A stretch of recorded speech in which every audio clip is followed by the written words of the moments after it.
आदाब डॉक्टर। खुशामदीद नाजरीन। जी हाँ, हमारे साथ मौजूद हैं आज स्टूडियो में डॉक्टर मानसा। ये तशरीफ़ लाई हैं डॉक्टर चैतन्या के और क्लिनिक से, और हम बातचीत करें इनफर्टिलिटी जैसे ख़ास अहम मौजू पर। प्रोग्राम में आपके कॉल्स भी शामिल किए जा रहे हैं। नंबर्स हमारे हैं 0402331380 और 0402331380। प्रोग्राम को बढ़ाते हैं आगे और हम कॉल शामिल करते हैं। गुड इवनिंग, आदाब डॉक्टर। हेलो जी खुशामदीद, क्या नाम है आपका? मेरा नाम है निकिता सिंह। जी हाँ निकिता, क्या सवाल है आपका? मैं ये शादी में हमारी शादी को 3 साल हो गए हैं, तो मैं मतलब बच्चों के बारे में जानना चाहती हूँ। मेरी सारी जांच हो गई है और हस्बैंड की भी सारी जांच हो चुकी है, सारी नॉर्मल है। सिर्फ मुझे हार्मोनल प्रॉब्लम बताइए और थायराइड बताया है। ओके, और आपकी उम्र क्या है? दवाइयाँ वगैरह चल रही हैं पर अभी भी कुछ फायदा नहीं हुआ है उससे। ज़रूर आपकी मदद करेंगी। आपकी उम्र क्या है? 24। और मेंसेस बिल्कुल रेगुलर हैं? हाँ रेगुलर है। ज़रूर आपकी मदद की जाएगी। जी डॉक्टर, कुछ पूछना चाहेंगे सर? अभी आप कुछ दवा ले रही हैं मैडम थायराइड के अलावा? अभी से तो मैं थायराइड की ले रही हूँ। नहीं, उसके अलावा कुछ ले रहे हैं आप? नहीं, थायराइड की दवाई ले रही हूँ, उसके अलावा कोई सी नहीं चल रही है अभी। और हार्मोन्स का या फिर एग रिलीजिंग टेस्ट का कुछ टेस्ट करवाया आपने? हार्मोन्स चेक करवाया था मैंने, तो उसमें है ना हार्मोन्स कम निकले थे मेरे। और egg releasing test madam? Hello, ovulation के लिए कुछ टेस्ट करवाया आपने? हाँ वो सारे टेस्ट हो गए, HSG और सारी जो जांचें होती हैं वो सारी नॉर्मल है, सिर्फ हार्मोनल प्रॉब्लम है। अच्छा ठीक है, ओके जी, बहुत शुक्रिया आपने हमें कॉल किया। थायराइड में जनरल प्रॉब्लम बताई है और हार्मोन्स की प्रॉब्लम बताइए, क्या कहेंगी ने आप? जब थायराइड होता है तो कुछ लोगों में कंसीव करने के लिए दिक्कत होती है, लेकिन हार्मोनल इम्बैलेंस आप जो कह रहे हैं वो मेजर वजह है। क्योंकि जब थायराइड है, आपको थायराइड के लिए रेगुलरली आप दवा ले रहे हैं, थायराइड कंट्रोल में है, तो उसका असर ज़्यादा तो नहीं पड़ेगी आपकी इनफर्टिलिटी पे। लेकिन जब हार्मोनल इम्बैलेंस के साथ साथ थायराइड होगा तो दोनों के असर मिलके कंसीव करने में दिक्कत हम देख सकते हैं। और हार्मोनल इम्बैलेंस रहते हुए आपका ओव्यूलेशन में भी प्रॉब्लम्स हो सकते हैं। वो प्रॉब्लम आपको दिखाई नहीं देगी, क्योंकि जब आप फॉलिकुलर स्टडी पे जाएंगे कहीं भी तो वो मेडिसिन दे के उसके साथ फॉलिकुलर ग्रोथ करना और रप्चर करने के लिए अलग सा इंजेक्शन देके उसके साथ करेंगे। लेकिन हमें जब फॉलिकुलर स्टडी या फिर ओव्यूलेशन कैसा है वो नेचुरली अगर देखना है तो बिना कुछ दवा के आप कम से कम 1 महीना या 2 महीना रुक के उसके बाद आपको फॉलिकुलर स्टडी पे जाना है। एक बार फिर से आप फॉलिकुलर स्टडी पे जाइए बिना कुछ मेडिकेशन के। तब अगर आपका ओव्यूलेशन सही है तो हार्मोनल इम्बैलेंस के लिए और साथ साथ आपके थायराइड प्रॉब्लम के लिए भी हम दवा दे सकते हैं। और जब ये हार्मोनल इम्बैलेंस आपको सेट हो जाएगी, आप नेचुरली कंसीव करने की हर एक चांस है आपके लिए। और drchaitanya.com हमारा वेबसाइट है। ऐसे बहुत सारे केसेस में हार्मोनल इम्बैलेंस ट्रीट करने के बाद प्रेगनेंसी आए हुए केसेस भी इस वेबसाइट पे है। एक बार वो भी देखिए और हमें कांटेक्ट करने की कोशिश कीजिए। बेहतर। डॉक्टर मानसा, अक्सर देखा गया है कि आप रिप्रोडक्टिव सिस्टम में प्रॉब्लम्स आती हैं क्योंकि कोई ठीक से डाइट नहीं लेता है, तो न्यूट्रिशंस कितना इंपॉर्टेंट रोल प्ले करते हैं रिप्रोडक्टिव हेल्थ के लिए? एक्चुअली जब न्यूट्रिशन अच्छे से रहता है और डाइट जब जितना लेना है या फिर जो लेना है वो लेते हैं, ससेप्टेबिलिटी डिसीजेस के लिए वो कम हो जाती है, यानी रेसिस्टेंस पावर इंक्रीज हो जाता है। उससे हम बहुत सारे इन्फेक्शन से बच सकते हैं। और जब ज़्यादा जंक फूड लेंगे या फिर ऑयली फूड लेंगे तो ओबेसिटी भी आ सकता है, जो सेकेंडरीली इनफर्टिलिटी तक लीड किया कर सकता है। तो इनफर्टिलिटी से बचने के लिए अच्छे से डाइट लेना भी ज़रूरी है और उसके साथ साथ जो जंक फूड लेते हैं उन्हें भी अवॉइड करना है। साथों साथ अगर एक्सरसाइज भी करेंगे, वॉकिंग या फिर कुछ भी एक्सरसाइज करेंगे, तो हार्मोनल बैलेंस अटेन करके कंसीव करने के बहुत सारे चांसेस बढ़ेंगे। ओके, अगर सब कुछ नॉर्मल है, सब कुछ सही है, लेकिन खाली एक पेशेंट जो है वो खाली ओबीस है, मतलब मोटा है, तब भी क्या अकेला ओबेसिटी भी रीज़न बन सकती है इनफर्टिलिटी की? अकेले ओबेसिटी तो कोई प्रॉब्लम नहीं होगी। जब ओबेसिटी हार्मोनल इम्बैलेंस के साथ रहेगी तभी कुछ प्रॉब्लम्स हम देख सकते हैं, क्योंकि जब ओबेस रहते हैं तो हार्मोनल इम्बैलेंस हो जाता है जी। तो अगर हार्मोनल इम्बैलेंस नहीं रहता है ओबेस लोगों में तो वो अच्छे से कंसीव कर सकते हैं। ऑलराइट, हम एक कॉल शामिल करते हैं। हमारे साथ कौन है? गुड इवनिंग, आदाब डॉक्टर। गुड इवनिंग, आदाब डॉक्टर। अस्सलाम वालेकुम। वालेकुम सलाम। मेरा नाम आमिना है। कहाँ से हैं आप? मैं महबूब नगर से बात। जी हाँ, क्या सवाल है आपका? जी, मेरी शादी होके 2 साल हुए। मेरी उम्र 35 साल है। जी, हमारे शौहर की उम्र तकरीबन 50 के करीब है। जी जी। हम दोनों के टेस्टां कराए तो उनको कुछ कम है बोल के बोले, उन्होंने हमको बोल रहे नहीं, समझो सिर्फ ट्रीटमेंट करा ले रहे, लेकिन हमको कुछ बोले नहीं। तो अब उन्होंने क्या बोलते हैं, वो जड़ी बूटी की कुछ दवा भी खा रहे हैं पहले, तो उसमें कुछ होता नहीं। आपने अपने कोई टेस्ट करवाए हैं? डॉक्टर्स क्या वजह बता रहे हैं? स्कैनिंग कराए और दूसरे भी तो अंडे बन रहे हैं बोल के बोले डॉक्टर, और स्कैनिंग भी क्लियर है बोल के बोले हमारे रिपोर्टों में। अच्छा, अब इनकी रिपोर्ट आए तो खुद हम गए नहीं थे मैडम। बेहतर। आपके मेंसेस रेगुलर हैं? जी, अभी 1-2 दिन पीछे से होते, लेकिन कभी दिन बढ़ते नहीं और अच्छा होता हमको। ओके, मैम कुछ पूछना चाहेंगे इनसे आप? बहुत शुक्रिया, आपने कॉल किया। मदद करते हैं, कोशिश करते हैं आपकी मदद की जाए। शुक्रिया जी डॉक्टर। एक्चुअली प्रॉब्लम क्या है वो तो पता नहीं है हमारे लिए, लेकिन जब मेल्स के लिए दवा दी जाती है तो वो काउंट के लिए हो सकता है या फिर मोटिलिटी के लिए हो सकता है। जब स्पर्म काउंट डिक्रीज हो जाती है या फिर कुछ भी इन्फेक्शन है उनके लिए भी दवा आप वो ले रहे होंगे। और क्या प्रॉब्लम है वो जानना ज़रूरी है मैडम। जब आपको पता चलेगा कि क्या प्रॉब्लम है, आप एक बार फिर से कॉल कीजिए। अगर मेल्स में कोई भी प्रॉब्लम होगा, यानी कुछ काउंट में डेफिशिएंसी या फिर मोटिलिटी कम होना, ये दोनों के लिए और इन्फेक्शंस के लिए भी हम दवा दे सकते हैं। और होम्योपैथिक दवा में बिना कुछ साइड इफ़ेक्ट्स के आपका पूरा प्रॉब्लम की हल आपको मिलेगी। और जब आप कंसीव करना चाह रहे हैं तो अगर अल्कोहल या फिर स्मोकिंग, अगर कोई भी प्रॉब्लम्स है तो उन्हें अवॉइड करनी चाहिए। और 50 साल का उम्र मेल्स में कोई प्रॉब्लमेटिक नहीं है, और 60 इयर्स तक भी वो कंसीव करने के लिए वो स्पर्म रिडक्शन वो सब नॉर्मली रहेगा। बेहतर। हमारे साथ नाज़रीन आप शामिल हैं आदाब डॉक्टर में, जहां पर हम बातचीत कर रहे हैं इनफर्टिलिटी मौजू पर। हमारे साथ मौजूद हैं डॉक्टर मानसा, तशरीफ़ लाई हैं डॉक्टर चैतन्या क्योर क्लिनिक से। अगर आपके पास कोई भी सवाल है इनफर्टिलिटी के हवाले से तो हम तक आप पहुंचा सकते हैं, हमें कॉल कर सकते हैं। नंबर्स हमारे हैं 040233133380 और 0402331380। लेटेस्ट स्टडीज़ इस बात को साबित करती है कि आज अगर दुनिया भर का मुआयना किया जाए तो 50 मिलियन लोग जो हैं वो इस बीमारी से गुजर रहे हैं। क्या है इसकी वजह, क्या इसका हल, हम डॉक्टर मानसा से जानेंगे। जी हाँ, ये तशरीफ लाई हैं डॉक्टर चैतन्या क्योर क्लिनिक से। फिलहाल डॉक्टर मानसा हमारे साथ कॉलर शामिल हो चुके हैं। प्रोग्राम को बढ़ा के कॉल की तरफ पहले बढ़ते हैं। गुड इवनिंग आदाब डॉक्टर। वालेकुम सलाम। मैं गुलबर्गा से बात कर रही हूँ, गुलबर्गा डिस्ट्रिक्ट से बात। खुश आमदीद। अपनी आवाज़ थोड़ी सी तेज़ करके सवाल पूछें डॉक्टर से।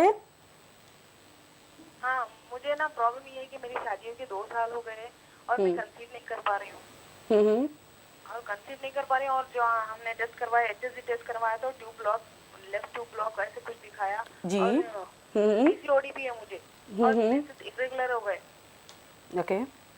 और जो है ना 3 महीने हो गए अभी मेरा पीरियड नहीं आया, तो हमने होम्योपैथी का ट्रीटमेंट इधर ही गुलबर्गा में किया है। तो वो बताया कि नहीं हमारे ट्रीटमेंट से इलाज हो जाएगा, ऐसे कुछ बता के उन्होंने आयुर्वेदिक हमको दे दिए। लेकिन अभी तक ना तो पीरियड्स हुए ना तो प्रेगनेंसी हो गई, पता नहीं समझते हैं। तो ऐसे में हम हॉस्पिटल कैसे करना, मतलब कहीं दिखाना या नहीं दिखाना तो कुछ पता नहीं हो और कैसे करना समझ नहीं आता।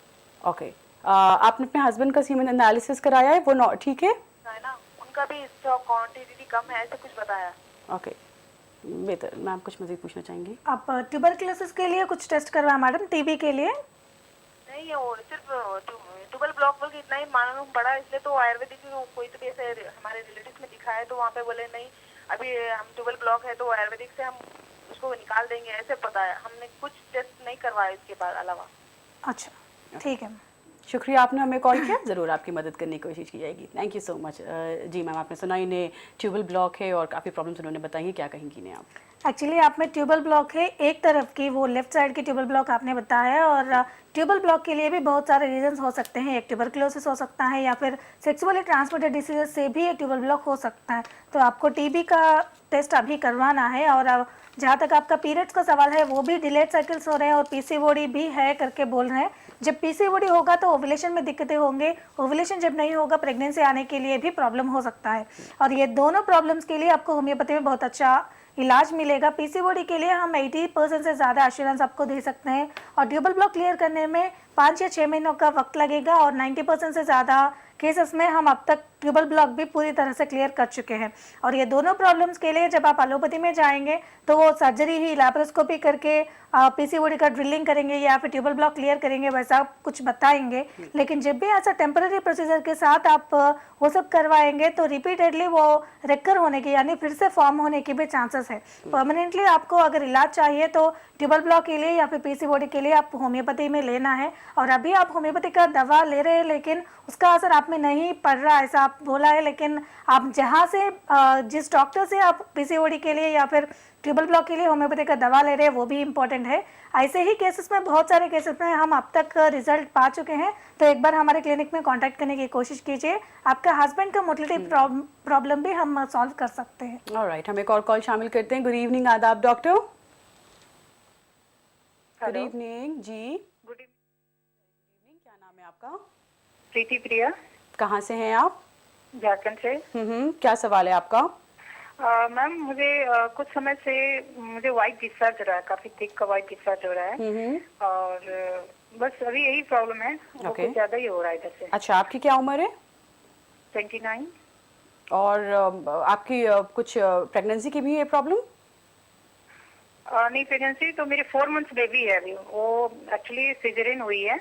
और उस दौरान भी मुझे, प्रेगनेंसी के दौरान भी मुझे थोड़ी बहुत इन्फेक्शन थी, जो कि मैं डॉक्टर से दिखला रही थी। तो वहाँ पर उन्होंने मुझे कुछ एलोपैथ जो दिखलाया था, मैंने वही दवा दी था उन्होंने।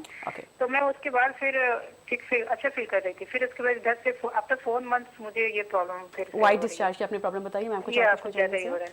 कुछ यूरिनरी ट्रैक्ट इन्फेक्शन यानी यूरिन में जलन, पेशाब में जलन या कोई इचिंग ऐसा कुछ महसूस हो रहा मैडम?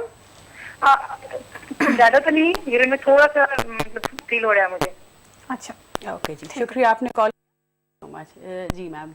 जब यूरिनरी ट्रैक्ट में या फिर जेनेटल ट्रैक्ट में, यूरोजेनेटल ट्रैक्ट में जब इन्फेक्शंस हो जाएंगे तो वो ये वाइट डिस्चार्ज या फिर इचिंग, ये सब कंप्लेंट्स आप महसूस करते हैं। और जब भी ये प्रॉब्लम होगा तो आपको तुरंत इसके लिए परमानेंट इलाज आपको लेना है। जब आप सप्रेसिव मेथड्स आप यूज़ करेंगे एलोपैथी का तो वो इन्फेक्शन पूरी तरह से बाहर नहीं निकलता है, वो अंदर ही सप्रेस स्टेट में रहेंगे। जब भी आपका बॉडी का इम्यूनिटी पावर कम हो जाएंगे वो इन्फेक्शन फिर से वापस आने की भी चांसेस है। तो आप जो कुछ भी दवा लेंगे वो परमानेंटली आपका कंडीशन के लिए क्यूर हो सके ऐसा ट्रीटमेंट आप लीजिए। होम्योपैथी आप ट्राई कीजिए, आपको ज़रूर हल मिलेगी। ओके डॉक्टर मानसा, जब कोई इनफर्टाइल होता है, उसे लगता है वो इनफर्टिलिटी प्रॉब्लम से जैसे गुजर रहा है, और वो जब किसी डॉक्टर को कंसल्ट करता है तो कौन से बेसिक टेस्ट जो हैं सबसे पहले आप लोग सजेस्ट करती हैं, या फिर कौन से टेस्ट के साथ उन्हें आप लोगों के साथ आना चाहिए जबकि थोड़ा वक्त भी बचे और आसानी हो?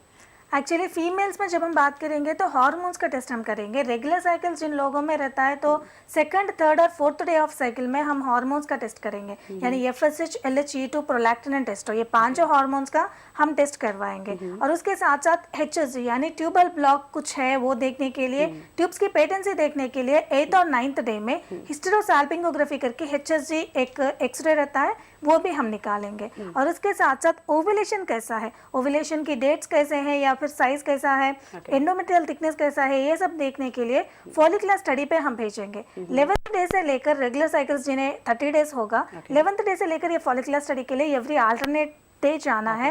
और जब तक ओव्यूलेशन नहीं होगा तब तक उन्हें कंटिन्यू करना है। ये 3 टेस्ट फीमेल्स के लिए। और मेल्स में जब हम प्राइमरी टेस्ट के लिए बात करेंगे तो सेमेन एनालिसिस हम पहले करवाएंगे। वो सेमेन एनालिसिस में सेमेन स्पर्म काउंट, मोटिलिटी और इन्फेक्शंस का पूरा पता चलेगा। अगर इन्फेक्शियस स्टेटस कुछ है ऐसा मालूम हुआ तो वो इन्फेक्शंस किस तरह के हैं वो देखने के लिए हम सेमेन कल्चर के लिए भी भेजेंगे। ओके, हम कॉल शामिल करते हैं डॉक्टर मानसा। जी हाँ, कौन है इस वक्त हमारे साथ? जी गुड इवनिंग, आदाब डॉक्टर। हेलो, गुड इवनिंग, कौन है हमारे साथ? मैं अमीना बोल रही हूँ बैंगलोर से। जी अमीना, क्या सवाल है आपका? मुझे मेरी उम्र 45 हो गई है। तो मुझे महीना बहुत जा रहा है 5-5 महीने के बाद, और उसके लिए प्रॉब्लम हो गई है। अमीना, क्या प्रॉब्लम हो गई है? क्या प्रॉब्लम आपने बताई? मुझे महीना बहुत आता है, 5 महीने से नहीं आया था मुझे, और अभी बहुत आ रहा है। ओके, 2 दिन हुआ। और ऐसा बीच में तो मतलब 4 महीना पहले भी बहुत गिरा था, उसके लिए ठीक हो गया। फिर वापस अभी 2 दिन से बहुत जा रहा है, बहुत कपड़ा हो जा रहा है। तो उसके लिए क्या करना चाहिए? कुछ भी नहीं रहेंगे। पहले आपके मेंसेस रेगुलर थे मैडम? हाँ, पहले तो रहती नहीं, अभी 1.5 साल पहले भी बहुत गया, कम से कम एक 8-9 महीना, इतना महीना गया। अच्छा। फिर उसके बाद अभी थोड़ा ठीक हो गया था, 3-3 महीने में बराबर आया, और अभी तो इतना जा रहा है कि बस डॉक्टर को दिखाई थी तो उन्होंने उम्र के हिसाब से बताया कि आपकी ठीक है। 45 हो गई उम्र, शायद बंद होने के लिए आ रहा है करके। ठीक है मैडम। अमीना जी, आपका सवाल पूरा डॉक्टर ने सुना है और पूरी आपकी कोशिश कर रही है आपकी मदद करने की। बहुत शुक्रिया कॉल करने के लिए। जी मैम। एक्चुअली ये menopausal pre menopausal condition madam, इसीलिए मेनोपॉज जब आता है तो हार्मोनल बहुत सारे चेंजेस हो जाएंगे, उसी की वजह से देर में पीरियड्स आना या फिर मेनोरेजिया होना यानी एक्सेसिव ब्लीडिंग होना, प्रोलॉन्ग ब्लीडिंग होना, ये सब हम देख सकते हैं। लेकिन इतना ज़्यादा अगर हो गया, महीने भर अगर हो गया तो एनीमिक कंडीशंस में भी आप जा सकते हैं, बहुत सारा खून बाहर जाने की वजह से। तो आप एक बार होम्योपैथिक में कंसल्ट कीजिए और उसके लिए आप एक्यूटली आप मेडिसिन ले लीजिए, आपका ब्लीडिंग कंट्रोल होगा। और हार्मोनल अगर चेंजेस ज़्यादा होंगे तो भी उन्हें भी हम कंट्रोल करने के लिए भी दवा आपको दे सकते हैं। अगर इसी कंप्लेंट को लेकर कहीं भी आप एलोपैथी में दिखाएंगे तो हिस्टेरेक्टमी यानी यूट्रस को निकाल देने की सूचना वो देंगे, लेकिन वो अच्छा नहीं रहता। जब भी यूट्रस को निकाल देते हैं तो उसके बाद में साइड इफेक्ट्स आने के भी बहुत सारे चांसेस हैं। बैंगलोर में हमारे ब्रांच से एक बार आके कंसल्ट कर लो, आपका प्रॉब्लम के हल आपको मिल जाएगा। एक और कॉल हम शामिल करते हैं। गुड इवनिंग, आदाब डॉक्टर। गुड इवनिंग, आदाब डॉक्टर। हेलो जी, क्या नाम है आपका? जी, मेरा नाम नवीद उन्नीसा है। कहाँ से कॉल कर रही हैं आप? हाँ, निज़ामाबाद से। क्या सवाल है आपका? जी, मेरी शादी होके 1 साल हो रहा। हम्म। हाँ, मैंने सेकेंड मंथ में ही कंसीव किया था। जी। तब मुझे यानी थोड़ा सा पेन हो रहा था पेट में, तो तब वो लोग चेक करे और अल्ट्रासाउंड कराए 3rd मंथ में, तो ब्लाइटेड ओवम बोल के निकला। ब्लाइटेड ओवम बोल के बताया और वो लोग अबॉर्शन कर दिए। जी। अच्छा जी, फिर 5 मंथ्स के बाद मुझे फिर कंसीव की। तो जब 2nd मंथ के बाद फिर से अल्ट्रासाउंड कराया तो तभी वैसा ही प्रॉब्लम निकला, ब्लाइटेड ओवम। मुझे थायराइड प्रॉब्लम निकला। अच्छा हाँ जी। जी। कोई और आपने टेस्ट करवाए? जी, और कुछ नहीं, यही कराए थे। फर्स्ट टाइम वायरल इन्फेक्शन बोल के एक भी निकला था ओके उसके साथ। जी। उसका ट्रीटमेंट उन्होंने दे दिए, वो नॉर्मल भी हो गया बोले थे सेकेंड कंसीविंग के टाइम। आपकी उम्र क्या है? जी 27। 27 साल आपकी उम्र है जी। तो और मेंसेस आपके रेगुलर हैं? जी हाँ, रेगुलर है। ओके जी, मैम पूछना चाहेंगी? जी, बहुत शुक्रिया आपने कॉल किया, थैंक यू सो मच। जी डॉक्टर, क्या कहेंगी? इन्हें थायराइड भी है, वायरल इन्फेक्शन भी बताती हैं और 2 बार इस तरह से इनका अबॉर्शन हो चुका है। जब भी अबॉर्शन होंगे तो वायरल इन्फेक्शन, जैसा कि उन्होंने बताया, वायरल इन्फेक्शंस रहेंगे बॉडी में। और वायरल इन्फेक्शंस के लिए जितना भी आप ट्रीटमेंट लिया वो जस्ट सप्रेस ही करते हैं वायरल इन्फेक्शन को, तो बॉडी में वैसा ही रहेंगे। और ये जो वायरल इन्फेक्शन डॉट्सटन का हम बात कर रहे हैं वो प्रेगनेंसी में ही उसका असर हमें ज़्यादा दिखेगा। प्रेगनेंसी से पहले अगर आप मेडिसिन लेंगे वो उसके लिए आप सोचेंगे तो भी वो कम ही हमें दिखाई देंगे। जब भी सप्रेस्ड कंडीशन में वो रहेंगे प्रेगनेंसी में, वो फिर से बाहर आके उसका इफेक्ट भी दिखाएंगे। इसी के वजह से आपको 2 बार भी ऐसा अबॉर्शन हुआ। इसके लिए वो वायरल इन्फेक्शंस कम करने के लिए हमारे पास अच्छे से दवा है, और होम्योपैथी में ऐसा टॉर्च-10 वायरल इन्फेक्शंस को कंट्रोल करने के बाद अच्छे से प्रेगनेंसी आके डिलीवरी तक रुके हुए केसेस भी है। एक बार हमारे क्लिनिक में कॉन्टैक्ट करने की कोशिश कीजिए आपके पूरे पुराने रिपोर्ट्स लेकर। नाज़रीन, हमारे साथ जी हाँ आप शामिल हैं प्रोग्राम आदाब डॉक्टर में। इनफर्टिलिटी मौजू पर हमारी यहाँ पर बातचीत चल रही है। हमारे साथ मौजूद हैं डॉक्टर मानसा जो बातचीत कर रही हैं इस मौजू पर। तशरीफ़ लाई हैं डॉक्टर चैतन्या क्योर क्लिनिक से। प्रोग्राम में हम आपके कॉल्स भी शामिल कर रहे हैं, लिहाजा हमें आप कॉल कर सकते हैं, कोई भी सवाल पूछ सकते हैं इनफर्टिलिटी के हवाले से। नंबर्स हमारे हैं 0402331380 और 0402331380। प्रोग्राम को बढ़ाते आगे हम एक लाइव कॉल शामिल करते हैं जी। गुड इवनिंग, आदाब डॉक्टर। Good evening. हेलो जी, क्या नाम है आपका? जी, मेरा नाम तहसीन बानू है। कहाँ से हैं आप? कर्नाटक से। क्या सवाल है आपका? जी, वो पीरियड्स के बारे में बात करना। क्या सवाल है? डॉक्टर से पूछिए, सुन रही हैं आपकी सवाल को। क्या है हाँ प्रॉब्लम? डॉक्टर साहब, वो पीरियड्स के बारे में आपसे बात करना था। पूछिए। 6 मंथ जी, जब डेट आती है ना उसके बाद 7 डेज होने के बाद फिर 3 डेज के बाद फिर हो रहे। ओके, आपकी उम्र क्या है? 20। क्या उम्र है आपकी? 20 साल है। ओके, ये प्रॉब्लम है आपको। कब से है ये प्रॉब्लम? ये 5 महीनों से है। ओके, आपने कुछ टेस्ट करवाया, कुछ डॉक्टर को दिखाया? नहीं टेस्ट नहीं, डॉक्टर को दिखाए तो मंथली पूरे गोलियां दे दे रहे, टैबलेट्स को खाने के बाद फिर वैसा।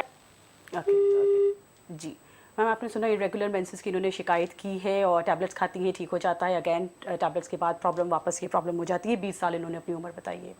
अर्ली मेंसेस के लिए, ऐसा अर्ली साइकिल्स के लिए थायराइड भी एक वजह हो सकता है। जब हाइपर थायराइड होगा लोगों में तो भी अर्ली साइकिल्स हो सकता है, या फिर हार्मोनल इम्बैलेंस के साथ भी अर्ली साइकिल्स हो सकते हैं। कभी कभी ये मेंसेस के बीच में जो ब्लीडिंग होता है उन्हें मेंसेस हम मानेंगे, वो इन्फेक्शंस की वजह से भी, अगर एंडोमेट्रियल थिकनेस ज़्यादा बनने से, इन्फेक्शन से, इन्फ्लेमेशन हो जाने से भी ये हो सकता है। तो रीज़न क्या है वो देखने के लिए एक बार स्कैनिंग भी निकलवानी पड़ेगी और उसके साथ साथ थायराइड का और हार्मोन्स का टेस्ट भी करवाना पड़ेगा। अगर हार्मोनल इम्बैलेंस है तो भी होम्योपैथी का दवा उनसे ठीक करेगी, अगर इन्फेक्शंस है तो भी उनके लिए हम दवा दे सकते हैं। ओके, हम एक और कॉल लेते हैं। गुड इवनिंग, आदाब डॉक्टर। हेलो जी गुड इवनिंग, क्या नाम है आपका? जी, मेरा नाम फिरदौस, मैं पुणे से हूँ। जी फिरदौस, क्या सवाल है? 3.5 साल हो गए हैं। अब लगभग 6 महीने पहले मेरे 2 महीने की प्रेगनेंसी ट्रैवलिंग की वजह से जाया हो गई। तो अब हम चाह रहे कि प्रेग्नेंट हो जाना, बल्कि लास्ट मंथ से मैं गोलियां खा रही हूँ प्रेग्नेंट होने के लिए। मेरे को ये, मैं वॉकिंग बहुत करती हूँ खाने के 15 मिनट या 20 मिनट के बाद, 20 मिनट तक। तो मेरे को ये डर लग रहा कि इंशाल्लाह अगर मैं हार्मोन्स रेडी हो गए, प्रेग्नेंट हो गई, तो वॉकिंग करना मेरे लिए सही रहेगा क्या? मैं 3 महीने तक वॉकिंग नहीं करना। ओके ओके ओके, कुछ पूछना चाहेंगी मैम सर? मेंसेस रेगुलर है मैडम? जी मेंसेस से रेगुलर है। एक ही प्रेगनेंसी जाया हो गई मेरी 2 महीने में, लगभग 6 महीने पहले। और वो प्रेगनेंसी अबॉर्शन होने के बाद आपने कुछ दवा ली या फिर कुछ इन्वेस्टिगेशंस? नहीं, दवा डॉक्टर देते बोले। अबॉर्शन 2 महीने के बाद, 2 दिन के बाद गोलियां देते, आओ बोल के बोले, तो उसी दिन रात में अपने आप जाया हो गया मेरे को। और अभी आप किस वजह के लिए आप दवा यूज कर रहे हैं? प्रेग्नेंट होने के लिए। क्या प्रॉब्लम बताया डॉक्टर्स ने? डॉक्टर बोले कुछ भी प्रॉब्लम नहीं है, जल्दी होने के वास्ते दे रहा हूं मैं आपको सिर्फ दवा, अगर आप चाह रहे जल्दी होना है आपको तो। उनके ऐसे बोले। और आपके हस्बैंड का टेस्ट कुछ करवाया मैडम? नहीं, कुछ भी जरूरत नहीं है बोल के बोले। ठीक है, ओके जी, शुक्रिया कॉल करने के लिए, थैंक यू जी। पहले प्रेगनेंसी जब अबॉर्ट हो जाता है तो अबॉर्शन किस वजह से हुआ वो देखना बहुत ज़रूरी है, क्योंकि वो कंडीशंस अगर बॉडी में वैसे ही रहेंगे तो अगली बार जब प्रेगनेंसी आएगी उन पे भी उसका इफेक्ट पड़ेगा।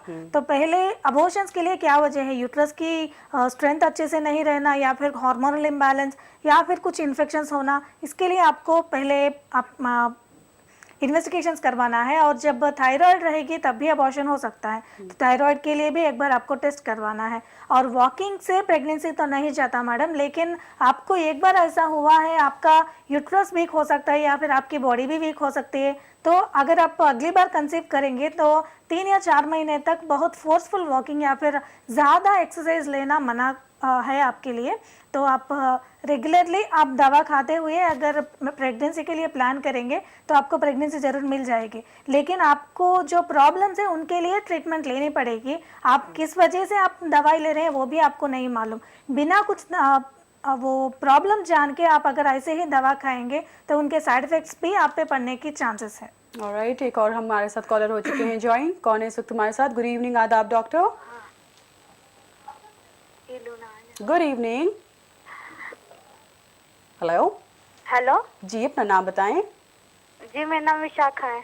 कहाँ से है विशाखा जी? जी, मैं गाजियाबाद से बोल रही हूँ। क्या सवाल है आपका? जी, मेरे हस्बैंड है ना जो मेरा हस्बैंड है ना जो जी मेरे पति जी हाँ, क्या है प्रॉब्लम उनकी? उनका स्पर्म कम है। अच्छा, 0 है, बिल्कुल कुछ भी नहीं। हाँ, कुछ नहीं निकलता।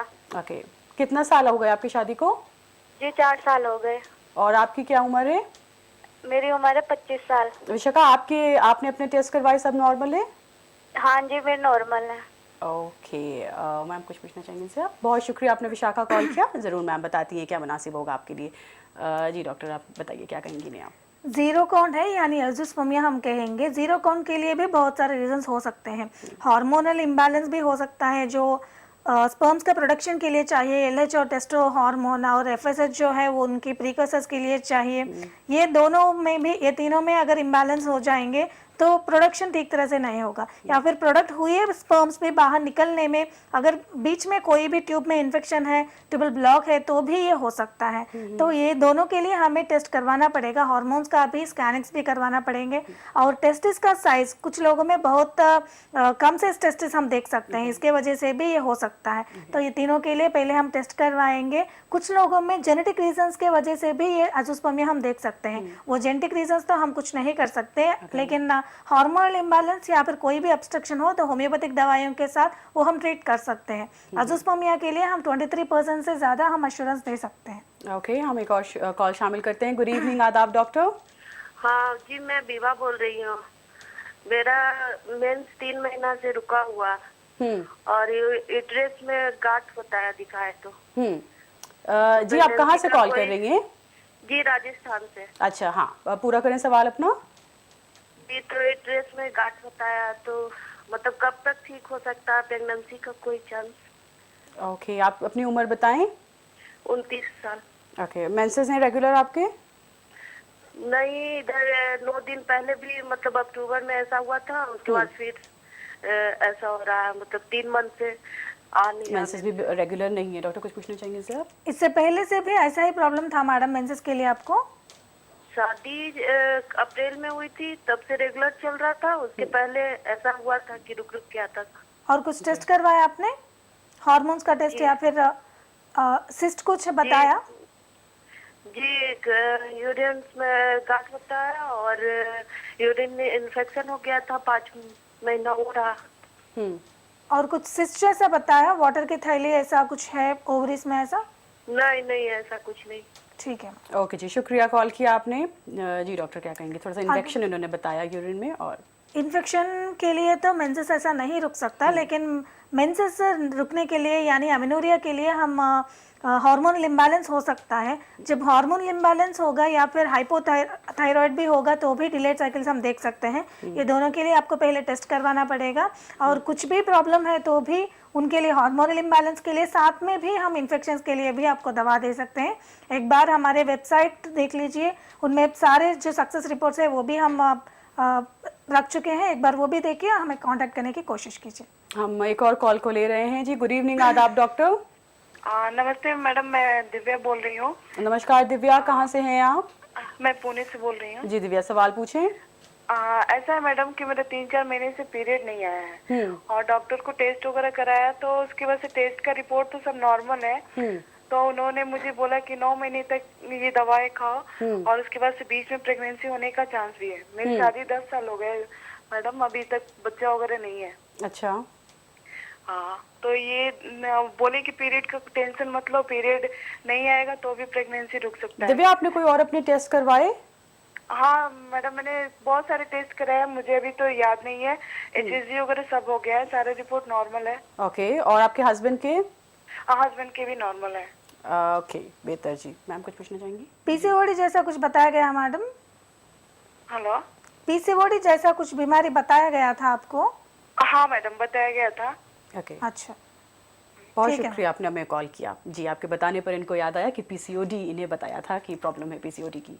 जी, जब पीसीओडी रहता है तो डिलेड साइकिल्स हम देख सकते हैं। अभी 3 महीने से इन्हें मेंसेस भी नहीं आ रहा, तो इसी के वजह भी पीसीओडी होगा, यानी हार्मोनल इम्बैलेंस हो सकता है। जब हार्मोनल इम्बैलेंस होगा, हार्मोन्स इम्बैलेंस की वजह से एग रिलीज भी नहीं होगा। जब एग रिलीज नहीं होगा तो प्रेगनेंसी आने के चांसेस तो नहीं रहेंगे। इनका डॉक्टर बताया था कि ऐसे ही अगर डिलेड साइकिल्स आते हैं तो भी कंसीव करने के चांसेस है, लेकिन ऐसा नहीं होता।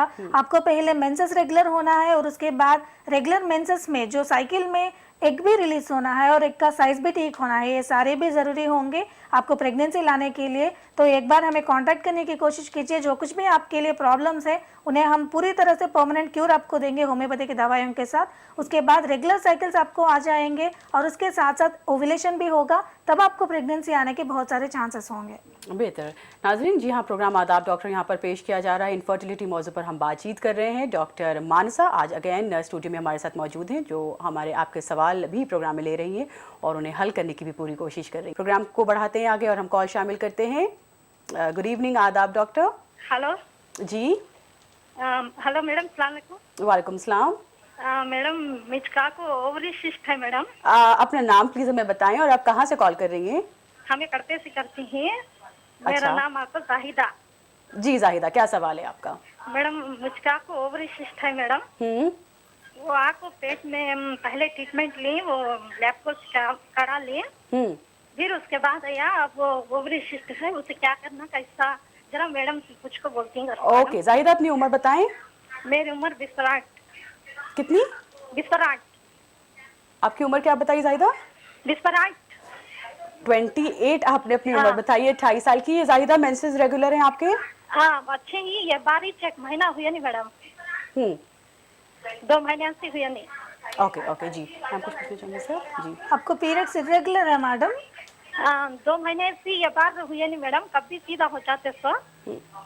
जाहिदा, आपने टीवी चला रखा है पीछे, उसे इल्तिजा है कि उसको आप म्यूट कर दें, बंद कर दें। जी जाहिदा हैं आप? हाँ सुनती हूँ मैडम। जी हाँ, आपके मेंसेस रेगुलर हैं, नॉर्मल हैं? हाँ नॉर्मल है मैडम, कभी नॉर्मल होते तो ये बार 1 महीना रुक के अभी नहीं आए, 2 महीना हो गए। जी जी जी। क्या है मैडम वो? अच्छा अच्छा, कुछ हार्मोन्स का टेस्ट करवा मैडम?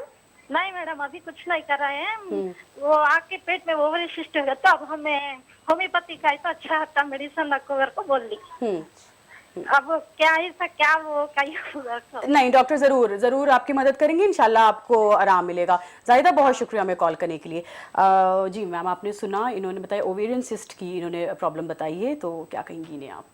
ओवेरियन सिस्ट अगर सॉलिटरी हो गई, यानी एक ही अगर सिस्ट हम देख सकते हैं, तो उन्हें ट्रीट करना भी थोड़ा सा आसान होगा।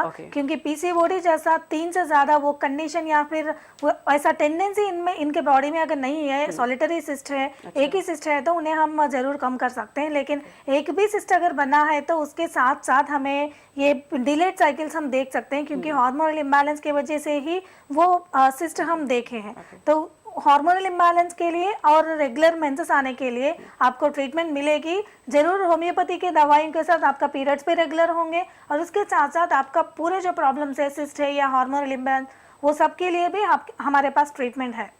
हम एक और कॉल की तरफ बढ़ते हैं। गुड इवनिंग, आदाब डॉक्टर। हाँ good evening ma'am. Good evening जी, क्या नाम है आपका? मेरा नाम शबनम है। शबनम, थोड़ी सी आवाज़ ऊंची करके सवाल पूछें अपना, बहुत आहिस्ता आवाज़ आ रही है। कहाँ से हैं शबनम आप? शबनम, मैं जमशेदपुर से बात कर रही हूँ। जमशेदपुर से। जी शबनम, क्या सवाल है आपका? हाँ, मेरा सवाल है कि मेरे ना ब्रेस्ट में राइट साइड में गिल्टी हो गई है। सवाल अपना, प्रॉब्लम दोहराएं, क्या हुआ है? ब्रेस्ट में गिल्टी है, गांठ है ब्रेस्ट में। जी हाँ, तो मेरे वो कई सालों से है, उसका मैं इलाज कराती हूँ, बराबर ठीक हो जाती है, होम्योपैथिक दवा लेती हूँ, ठीक हो जाती है, फिर से वापस वैसे ही हो जाती है। तो और मुझे हाइपोथायराइड भी है, मेरा मेंस भी नहीं होता है, 8 महीने 9 महीने ऐसे, तो इतना ज्यादा डिले होता है। अभी 1 साल से नहीं हुआ। ओके, उम्र क्या है आपकी? तो मेंसेस नहीं होते रेगुलर। जी जी, आपके मेंसेस रेगुलर नहीं है। उम्र क्या है आपकी? एज? मेरी उम्र 38। ओके, पूछना चाहेंगी? पहले से आपको ऐसे मेंसेस में प्रॉब्लम्स थे मैडम? हाइपोथायराइड भी है मैंने। ठीक है, आवाज बहुत धीमी आपकी आ रही अभी है। थायराइड के लिए कुछ दवा ले रहे हैं आप? जी दवा ले रहे हैं थायराइड के लिए, एलोपैथी। और हार्मोन्स का और अदर हार्मोन्स, पीरियड्स के लिए जो हार्मोन्स करवाते हैं ना, उसका टेस्ट आपने करवाया? नहीं, वो तो नहीं हुआ। और स्कैनिंग कुछ निकलवाया? नहीं, ऐसा कुछ नहीं, बस होम्योपैथिक दवा ले रही हूँ गिल्टी ठीक होने की, बाकी ऐसे कुछ और नहीं, वो सब नहीं हुआ। ठीक है डॉक्टर ने बोला भी नहीं। अच्छा जी, बहुत शुक्रिया कॉल किया आपने, और ज़रूर डॉक्टर आपकी मदद करेंगी। थैंक यू जी। कोई भी दवा लेने से पहले क्या प्रॉब्लम्स है, किस वजह से वो प्रॉब्लम हमें हो रहा है, वो तो जानकारी वो ज़रूरी है।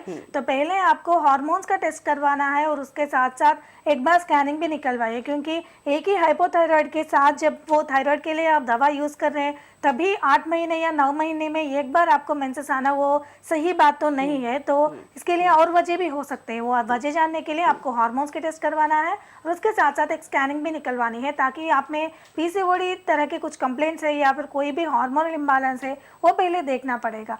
जब हमें ये सारे रीजंस हमें पता चलेंगे, या फिर अकेले हाइपोथायराइड की वजह से ही आपको ऐसा डिलेड साइकिल्स आ रहे हैं, यानी आप जो थायराइड का दवा ले रहे हैं वो आपको सूट नहीं कर रहा, या फिर उनसे आप आपको कोई भी असर नहीं मिल रहा तो उसके लिए भी होम्योपैथी में आपको दवा मिलेगी।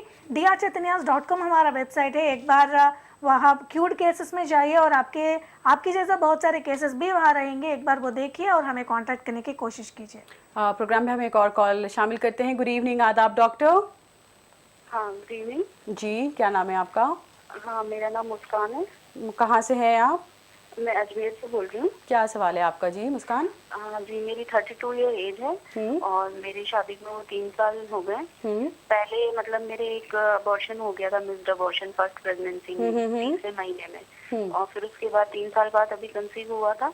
लेकिन वो भी मतलब 3 महीने में, मतलब जब मैं सोनोग्राफी कराने गई तो वो मिस्ड अबॉर्शन बताया डॉक्टर ने 8 वीक्स का।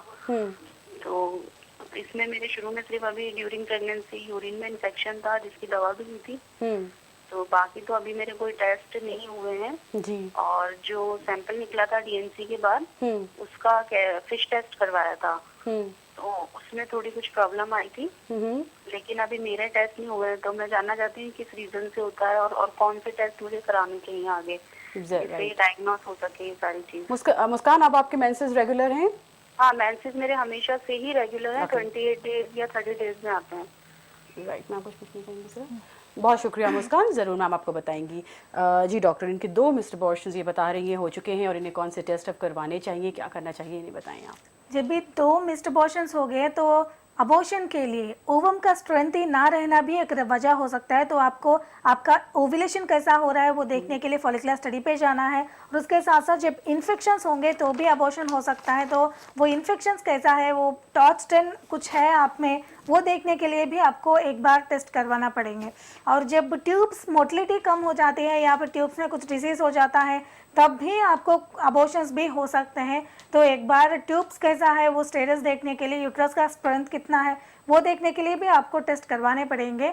आप हमारे पास ऑनलाइन ट्रीटमेंट भी आपको अवेलेबल है। तो एक बार drchetanyas.com पे आके आपके सारे पुराने रिपोर्ट्स एक बार मेल कर दीजिए, वो देखने के बाद आपको जो कुछ भी इन्वेस्टिगेशंस करवाना है हम आपको बताएंगे। प्रोग्राम में हमारे साथ एक और लाइव कॉल है। गुड इवनिंग, आदाब डॉक्टर। Good evening. क्या नाम है आपका? मेरा नाम संतोष है मैम, हैदराबाद से बोल रही हूँ। जी, क्या सवाल है आपका? एक्चुअली मेरी मैरिज को रनिंग 18 चल रहा है। तो ये प्रेगनेंसी में प्रॉब्लम आ रही है मैम, बेबी नहीं है। ओके, आपकी उम्र क्या है? 39। अच्छा, और कितना साल हो गया है शादी को? 17 हो गए हैं, 18 रनिंग है। ओके, तो क्या प्रॉब्लम आ रही है आपकी प्रेगनेंसी में? प्रॉब्लम मैम कुछ भी नहीं, बस ये एक बार IUI से कंसीव हुआ था तो अक्टूबर प्रेगनेंसी हुई थी।